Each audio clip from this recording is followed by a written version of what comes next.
Hello everyone. तो आज हम कर रहे हैं class 11 chapter 4 working with lists and dictionaries का पार्ट सेकंड। इस चैप्टर में हम इससे पहले क्या-क्या कर चुके हैं, तो यहाँ पर हम इंट्रोडक्शन कर चुके हैं, लिस्ट ऑपरेशंस कर चुके हैं और ट्रैवर्सिंग कर चुके हैं। आज की क्लास में हम list methods and built in functions पढ़ेंगे।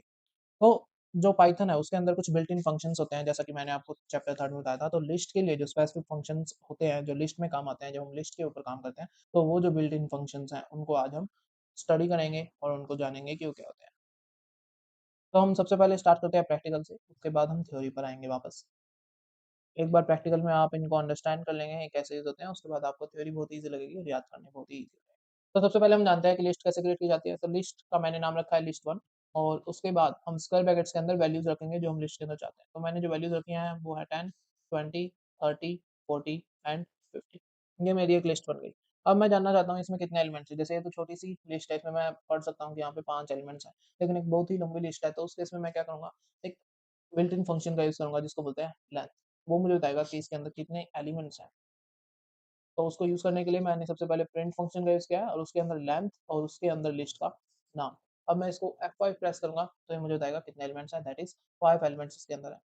इसके अलावा हमें ये पता होना चाहिए कि हम एक लिस्ट को कैसे एम्प्टी लिस्ट को कैसे क्रिएट कर सकते हैं। तो मैंने एक और लिस्ट बनाई लिस्ट 2 नाम से और उसके लिए मैंने क्या किया, उसमें लिस्ट लिखा और उसके बाद पैरेंथेसिस लगा दिया। जो लिस्ट है वो एक कीवर्ड है, उसके बाद पैरेंथेसिस लगाए तो क्या होगा, एक एम्प्टी लिस्ट क्रिएट होगी। मैं अगर जो लिस्ट 2 को प्रिंट करने की कोशिश करूँ तो क्या होगा, एम्प्टी लिस्ट होगी। ओनली स्क्वायर ब्रैकेट्स आएँगे, इसके अंदर कोई भी एलिमेंट अब तक ऐड नहीं किया गया है। इसके अलावा लिस्ट क्रिएट करने का एक और तरीका होता है, जो कि हम लिस्ट कीवर्ड से ही क्रिएट करते हैं और वो होता है कि हम पहले कोई स्ट्रिंग बना लें। जैसे मैंने कोई भी स्ट्रिंग बना ली, स्ट्रिंग 1 में मैंने क्या-क्या रखा, मैंने वोवेल्स रखे ए, ई, आई, ओ, यू। इसके बाद मैं क्या करूँगा, लिस्ट क्रिएट करने के लिए लिस्ट का नाम रखूँगा list 3 is equal to list और उसके अंदर मैं पैरेंथेसिस के साथ जो स्ट्रिंग है उसका नाम रखूँगा, स्ट्रिंग 1। अब मैं इसके बाद इसको प्रिंट करूँ, तो यहाँ पर अगर मैं इसको प्रिंट करूँ तो क्या आंसर आएगा, ये हर एलिमेंट, हर स्ट्रिंग के अल्फ़ाबेट को इसने अलग-अलग करके एक एलिमेंट बना दिया है।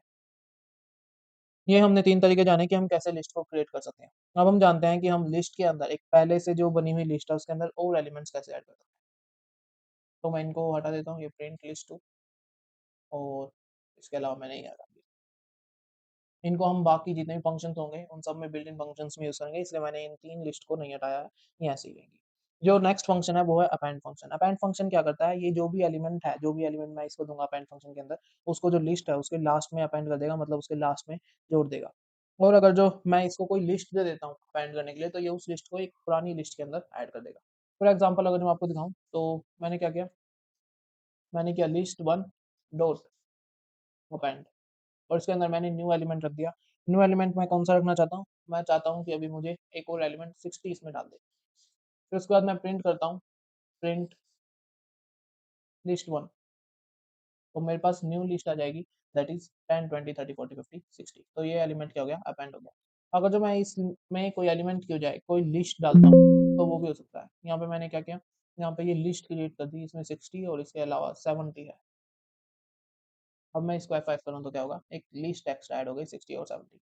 ये एक एलिमेंट है, ये एक एलिमेंट है, ये एक और ये एक और ये पूरी लिस्ट एक एलिमेंट है। तो मतलब यहाँ पर अब कितने एलिमेंट है? 6 ही एलिमेंट है। इसमें भी 6 एलिमेंट थे, इसमें भी 6 एलिमेंट है। उसके बाद हम नेक्स्ट देखें तो उसके बाद होता है एक्सटेंड। एक्सटेंड में क्या होता है कि अगर जो हम 2 लिस्ट को जोड़ना चाहते हैं, फॉर एग्ज़ाम्पल अगर जो मैं चाहता हूँ कि लिस्ट 1 ये है और ये लिस्ट 3 है, इसके अंदर जो लिस्ट 1 है उसके अंदर लिस्ट 3 जुड़ जाए, तो मैं क्या करूँगा? लिस्ट 1 डॉट एक्सटेंड लिस्ट 3 और मैंने F5 प्रेस करने से पहले मैं प्रिंट फंक्शन यूज़ करूँगा, क्योंकि प्रिंट फंक्शन प्रेस नहीं करूँगा तो कोई भी आउटपुट नहीं आएगा। तो लिस्ट 1 मैं इसको लिखूँगा, तो आंसर न्यू लिस्ट आ जाएगी। 50 के बाद ए, ई, आई, ओ, यू इसके अंदर जुड़ गए। इसके बाद नेक्स्ट होता है insert built in function. Insert में हम क्या करते हैं, अब तक मैंने जितने भी फंक्शन बताए, अपेंड बताया और एक्सटेंड बताया, इन दोनों में ही जो एक्स्ट्रा एलिमेंट्स थे वो कहाँ जुड़े थे? लास्ट में जुड़े थे। लेकिन मैं चाहता हूँ कोई एलिमेंट बीच में जुड़े। जैसे लिस्ट 1 में मैं चाहता हूँ कि एक एलिमेंट है, वो कहाँ जुड़े? बिल्कुल बीच में जुड़े। 25 मैं चाहता हूँ इस पोज़ीशन पे जुड़ जाए 20 और 30 के बीच में, तो उस केस में मैं क्या करूँगा, वहाँ पर इंसर्ट लिखूँगा, लिस्ट 1 डॉट इंसर्ट और उसके बाद उसकी पोज़ीशन रखूँगा। पोज़ीशन क्या है? ये 0 है, ये 1 है, 30 की पोज़ीशन 2 है, मैं उसकी जगह पे 25 चाहता हूँ, वो 30 आगे सरक जाए। तो मैं क्या लिखूँगा, पोज़ीशन 2 और कोमा 25। अब मैं इसको प्रिंट करूँगा तो आउटपुट में क्या आ जाएगा 10, 20, 25, 30, 40, 50। तो यहाँ पे हमने लिस्ट को क्रिएट करना सीख लिया और उसके अलावा अगर जो कोई लिस्ट है उसमें हम एलिमेंट्स ऐड करना चाहते हैं तो वो सीख लिया। अब इसके बाद हम सीखते हैं कि हम कैसे एक लिस्ट में रिमूव कर सकते हैं एलिमेंट्स को। उसके लिए भी हमारे पास 2 तरीके होते हैं। एक होता है रिमूव ऑप्शन और एक होता है पॉप ऑप्शन। जो डिफरेंस होता है वो क्या होता है कि जो रिमूव फंक्शन है, वो अगर जो एक एलिमेंट मल्टीपल टाइम्स है एक लिस्ट के अंदर और हम रिमूव फंक्शन का यूज़ करते हैं, एलिमेंट देते हैं उसे, तो उस केस में वो क्या करेगा, उस केस में वो सिर्फ़ जो पहली बार वो एलिमेंट आया है, उस टाइम, उस जगह पे से वो उस एलिमेंट को हटा देगा। और अगर जो एलिमेंट नहीं है लिस्ट के अंदर तो वो वैल्यू एरर जनरेट करेगा। और जो पॉप फंक्शन होता है उसमें हम एलिमेंट नहीं देते, उसमें हम इंडेक्स वैल्यू देते हैं। हम इंडेक्स बताते हैं उसको जिस एलिमेंट को हमें रिमूव करना है उसका इंडेक्स पॉप को हम बताते हैं और वो उस इंडेक्स वैल्यू को एम्प्टी कर देता है, वहाँ से जो एलिमेंट था उसको हटा देता है। और अगर जो कोई आर्गुमेंट हम उसके अंदर ना दें पॉप के अंदर, तो उस केस में क्या होता है, उस केस में जो लास्ट एलिमेंट है लिस्ट का वो हट जाता है। मैं आपको ये परफ़ॉर्म करके दिखाता हूँ। मैंने रिमूव लिखा और इसमें अब मैं कौन-सा एलिमेंट हटाना चाहता हूँ, मैं चाहता हूँ 30 हट जाए। तो मैंने क्या लिखा 30, तो F5 प्रेस किया तो क्या 10, 20, 40 एंड 50, 30 हट गया। और अगर जो मैं कोई ऐसा एलिमेंट लिखूँ जो इसमें है ही नहीं, जैसे मैंने 70 रख दिया, तो क्या होगा, ये मुझे वैल्यू एरर जनरेट कर देगा कि जो मैंने आर्गुमेंट दिया है, जो एक्स दिया है, वो क्या है लिस्ट के अंदर नहीं है। इसके बाद नेक्स्ट होता है पॉप। पॉप के लिए हमें इंडेक्स वैल्यू देनी होगी। इंडेक्स वैल्यू मैं चाहता हूँ कि 40 हट जाए, तो उसकी इंडेक्स वैल्यू क्या है 3 है और यहाँ पर मैं क्या लिखूँगा पॉप लिखूँगा, तो पॉप। और यहाँ पर F5 प्रेस किया तो 40 हट गया, 10, 20, 30, 50। और अगर जो मैं यहाँ पर कोई भी इंडेक्स वैल्यू नहीं देता हूँ, इसको एम्प्टी रखता हूँ, तो क्या होगा, जो लास्ट एलिमेंट है वो हट जाएगा, दैट इज़ 50, 10, 20, 30, 40 तक बचेगा। ये हमने देख लिया, हमने क्या-क्या देखा अब तक कि कैसे लिस्ट को क्रिएट कर सकते हैं, उसमें कैसे एलिमेंट्स को ऐड कर सकते हैं और उसमें से कैसे एलिमेंट्स को रिमूव कर सकते हैं। अब कुछ एक्स्ट्रा चीज़ें जो हैं वो मैं कराता हूँ। जैसे एक ऑप्शन होता है काउंट करना, मैं चाहता हूँ कि वो ये काउंट करे, मेरे पास कोई लिस्ट है जिसमें बहुत सारे एलिमेंट्स हैं, उसमें जो एलिमेंट्स हैं वो मल्टीपल टाइम्स हैं। जैसे मैंने यहाँ पे एक और 30 लिख दिया, एक बार 40 और लिख दिया और 40 एक और बार लिख दिया। अब मैं चाहता हूँ कि ये मुझे बताए कि इस लिस्ट के अंदर 40 कितनी बार आया है, तो मैं क्या करूँगा काउंट फंक्शन का यूज़ करूँगा। काउंट फंक्शन का यूज़ किया और जो एलिमेंट मुझे काउंट करवाना है उसको लिखा। अब यहाँ पर सिंपली ऐसे नहीं होगा, यहाँ पे मुझे प्रिंट फंक्शन लिखना होगा। प्रिंट फंक्शन मैं लिखूँगा और फिर ये मुझे इसका आंसर देगा।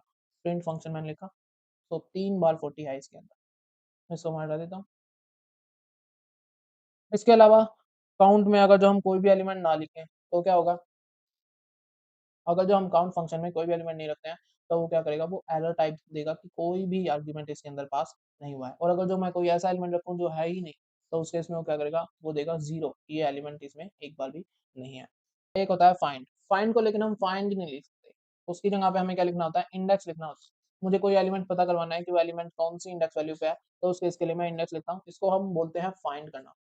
ये एलिमेंट मैं फाइंड कर रहा हूँ, तो मुझे इंडेक्स वैल्यू देगा। और अगर जो कोई इंडेक्स मल्टीपल टाइम्स है, कोई एलिमेंट मल्टीपल टाइम्स है, जैसे 30 है, ये यहाँ पर 2 बार है इस लिस्ट में, तो ये क्या करेगा, ये सिर्फ़ मुझे फर्स्ट अकरेंस देगा कि वो पहली बार एलिमेंट कहाँ पर देखा गया है, कहाँ क्या उसकी इंडेक्स वैल्यू थी जहाँ पे वो पहली बार आया था। तो ये काम होता है फाइंड का। इसके बाद अगर जो मुझे रिवर्स करवाना है, तो उस केस के लिए मैं क्या करता हूँ, रिवर्स यूज़ करता हूँ। मैंने क्या लिखा, रिवर्स लिखा और यहाँ पर से एलिमेंट्स हटा दिए। तो जो ये लिस्ट है ये क्या हो जाएगी, रिवर्स हो जाएगी। यहाँ पर अगर मैं देखूँ तो यहाँ पर नन आंसर क्यों आया है रिवर्स करने के बजाय? क्योंकि मैंने यहाँ पर डायरेक्टली प्रिंट फंक्शन का यूज़ किया था। रिवर्स जो होता है इसके अंदर आप डायरेक्टली प्रिंट फंक्शन का यूज़ नहीं कर सकते, क्योंकि जो रिवर्स है वो एक ऐसा बिल्ट इन फंक्शन है जो हमको कोई भी वैल्यू रिटर्न नहीं करता है। तो ये आपको याद रखनी होती हैं चीज़ें कि कौन-सी जो बिल्ट इन फंक्शन है वो रिटर्न वैल्यू देता है और कौन-सा नहीं देता है। यहाँ पर अगर मुझे रिवर्स चाहिए तो मुझे स्पेसिफिकली अलग से लिस्ट वन को प्रिंट करवाना होगा। नन तभी आता है जब जो फंक्शन यूज़ किया है उसकी कोई रिटर्न वैल्यू नहीं होती है, तो उस केस में क्या आता है, नन आता है। यहाँ पर देखें तो मैंने अब अलग से लिस्ट वन को प्रिंट किया तो अब क्या हो गई है, रिवर्स हो गई। इसके अलावा एक और होता है, वो होता है सॉर्ट करना। सॉर्ट करना मीनिंग जो भी असेंडिंग ऑर्डर में होगा वो आ जाएगा। जैसे मैंने यहाँ पे 30 बाद में लिखा है, तो 30 क्या आ जाएगा, इसके साथ आ जाएगा और जो 2 40 हैं, ये यहाँ पर आ जाएँगे।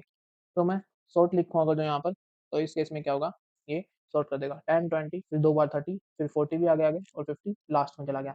इसको बोलते हैं सॉर्ट करना। और अगर मैं चाहता हूँ कि ये सॉर्ट करे लेकिन डिसेंडिंग ऑर्डर में करे, मतलब जो 50 है वो सबसे पहले आ जाए और जो 10 है वो सबसे लास्ट में चला जाए, तो मैं इसमें एक्स्ट्रा क्या लिखूँगा, reverse is equal to true, तो ये क्या करेगा, मुझे डिसेंडिंग ऑर्डर में दे देगा। इसे हम कहते हैं सॉर्टिंग करना, चाहे वो असेंडिंग में हो, चाहे डिसेंडिंग में हो। एक और चीज़ होती है वो होता है सॉर्टेड। सॉर्टेड इसके लिए काम आता है कि हम एक नई लिस्ट बनाना चाहते हैं, तो उसके लिए हम यूज़ करते हैं सॉर्टेड को। यहाँ पर मैं क्या लिखूंगा, यहाँ पर लिस्ट वन की जगह लिस्ट टू कर दूंगा। लिस्ट टू पहले से बनी हुई है, एम्प्टी लिस्ट है, तो मैं उसको हटा देता हूँ। लिस्ट टू मैंने हटा दिया। अब ये जो लिस्ट टू है इसको मुझे क्या करना है, सॉर्टेड करना है लिस्ट वन के अकॉर्डिंग। तो मैं अगर जो लिस्ट टू को प्रिंट करवाता हूँ तो जो लिस्ट टू है उसका क्या आंसर आएगा, लिस्ट टू का आंसर 10 20 30 30। जो सॉर्टेड लिस्ट वन है वो लिस्ट टू बन गई। इसके बाद तीन फंक्शन और होते हैं, एक होता है मिनिमम, एक होता है मैक्सिमम और एक होता है सम।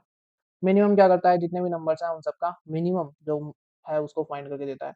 जैसे अगर जो मैं लिखूँ प्रिंट मिनिमम, किसका मिनिमम निकालना है, लिस्ट वन का निकालना है, तो आंसर क्या आएगा 10। अगर मैं चाहता हूँ कि मुझे मैक्सिमम फाइंड आउट करके दे, तो उसमें मैं क्या लिखूंगा, मैक्सिमम मैक्स लिख दूंगा। तो उसमें क्या करेगा, ये मुझे मैक्सिमम फाइंड आउट करके देगा। और अगर मैं चाहता हूँ कि इन सभी एलिमेंट्स का ये मुझे सम करके दे, तो मैं क्या लिखूंगा, सम लिखूंगा और ये मुझे सबका सम करके दे देगा, दैट इज 260। तो मैंने यहाँ पर आपको सभी फंक्शंस बता दिए हैं। अब मैं आपको इनकी थ्योरेटिकली पढ़ा देता हूँ कि थ्योरेटिकली इनके क्या मीनिंग होते हैं। अंडरस्टैंड मैंने करवा दिए हैं, अब आपको सिर्फ थ्योरी पढ़नी है और एग्जाम थ्योरी लिस्ट। प्रैक्टिकली भी इन पर जो क्वेश्चंस आते हैं वो मैं आपको नेक्स्ट क्लास में करवाना। लेंथ की बात करें तो लेंथ रिटर्न करता है कि लिस्ट में कितनी लेंथ है, लिस्ट की जो लेंथ है वो रिटर्न करता है। लिस्ट ये एम्प्टी लिस्ट क्रिएट करने के लिए होता है। और फिर उसके बाद हम बात करते हैं अपेंड की। तो अपेंड एक सिंगल एलिमेंट को ऐड करता है एंड ऑफ लिस्ट में। एक लिस्ट अपेंड हो सकती है एक एग्जिस्टिंग लिस्ट में, ये भी मैंने आपको बता दिया है। फिर होता है एक्सटेंड। एक्सटेंड क्या करता है, ये एक लिस्ट को दूसरी लिस्ट में अपेंड करवा देता है, ऐड करवा देता है। नेक्स्ट होता है इंसर्ट। इंसर्ट करता है लिस्ट में किसी एलिमेंट को पर्टिकुलर इंडेक्स पे। काउंट क्या करता है, काउंट करता है कि कितनी बार कोई एलिमेंट अपीयर हो रहा है लिस्ट में। फाइंड फाइंड ये पता करता है कि जो लिस्ट है उसमें जो एलिमेंट है उसकी फर्स्ट अकरेंस पे क्या इंडेक्स वैल्यू है, और अगर जो एलिमेंट प्रेजेंट नहीं है तो वैल्यू एरर आता है। रिमूव, जो एलिमेंट है उसको रिमूव कर देता है लिस्ट से। अगर जो एलिमेंट मल्टीपल टाइम्स है तो फर्स्ट अकरेंस पे जहाँ पे है एलिमेंट उसको रिमूव कर देता है, और अगर जो एलिमेंट प्रेजेंट नहीं है तो वैल्यू एरर आता है। फिर आता है पॉप। पॉप में हम क्या करते हैं, इंडेक्स पास करते हैं एज आर्ग्यूमेंट, और जो फंक्शन है वो क्या करता है, एलिमेंट को रिमूव कर देता है। अगर जो कोई आर्ग्यूमेंट ना दिया जाए तो क्या करता है, ये रिटर्न करता है और लास्ट एलिमेंट को रिमूव कर देता है लिस्ट से। रिवर्स की बात करें तो रिवर्स कर देता है एलिमेंट्स के ऑर्डर को, और सॉर्ट सॉर्ट कर देता है। सॉर्ट में एक और बात होती है कि अगर जो हम reverse is equal to true लिखें तो उस केस में वो डिसेंडिंग ऑर्डर में सॉर्ट कर देता है। सॉर्टेड ये नई लिस्ट बनाने के काम आता है जिसमें पहले से किसी लिस्ट का सॉर्टेड पार्ट हो। फिर मिनिमम हमें मिनिमम या स्मॉलेस्ट एलिमेंट देता है लिस्ट का, मैक्स मैक्सिमम एलिमेंट देता है या लार्जेस्ट, और सम हमें सम रिटर्न करता है लिस्ट में जितने भी एलिमेंट्स हैं उन सबका। तो आज की क्लास में हमने list methods and built in functions कर लिए हैं। नेक्स्ट क्लास में हम लिस्ट मैनिपुलेशन करेंगे। Thank you everyone, God bless you.